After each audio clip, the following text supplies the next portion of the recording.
My name is Ashley Adelot, and this is my multimedia presentation for Psych 312, Queer Theory and Sexuality. And I'm doing my video on privilege.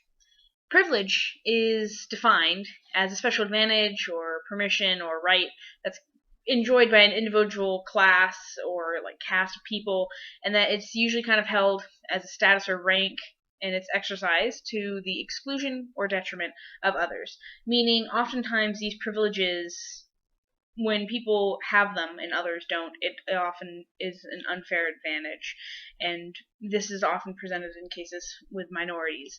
The privilege I'm talking about is heterosexual privilege, basically, and that is certain little rights and, well, privileges in life that certain individuals are privy to because they are of a sexual orientation or even gender orientation that is not considered the majority, and so they are put at a disadvantage in this instance. So a while back, I took part in a safe space training, and during that we did an exercise where we took a privilege checklist, which has a list of 18 items which have these statements, and you checked if they're applicable to you.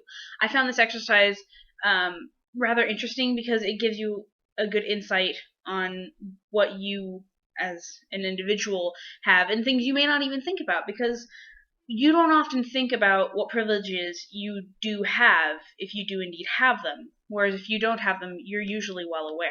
And so I went and interviewed a few different individuals and asked them a couple questions, and then I had them check their privilege, and we kind of reflected on that. I am Lindsay, and I think privilege is when some people have things better than other people. I am Sean, and I think privilege is an advantage that's given to individuals that aren't in a minority. And I'm also Sean, and I believe privilege is a right to an object or an action. Of the privilege that you got. Alright, that's a lot of whoppers. What you have is 14 whoppers privilege, so what do you guys have here for your physical representation of privilege? I have 10 whoppers or privilege. 7 privileges of whoppers. Yes.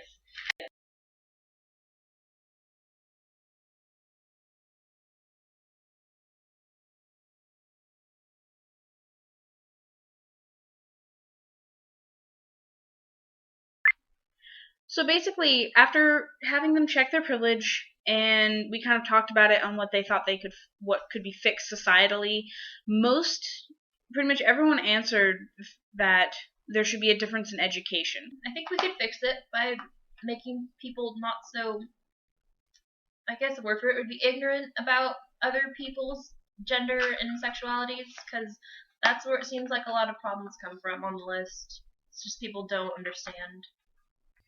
Education.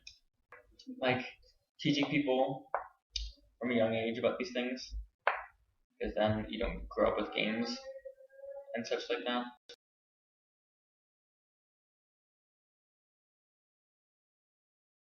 That's why it's very important as a privileged individual, when you come into situations, to be knowledgeable of the fact that you're walking into these situations with these privileges, and that it can affect how you view things and how you communicate. And the most important thing you can do, especially if you're going into what's considered a minority space, a space for these individuals, is to respect that and to listen. Because listening is really one of the first big steps. Because we listen, we can learn ourselves and then educate others through that learning. And so I feel that's the direction we should be going. It's just kind of making these changes little by little, and the only way we can do that is by teaching others. I think this is a good exercise for a lot of people to take part in. You can find the checklist for yourself at the CDSJ up at the Cirque, or you can even find ones online to be able to do. And it's just a really good self-reflection tool, and I feel like it's good to know these things about yourself, and so you can better understand where others might be coming from, which is really the whole idea.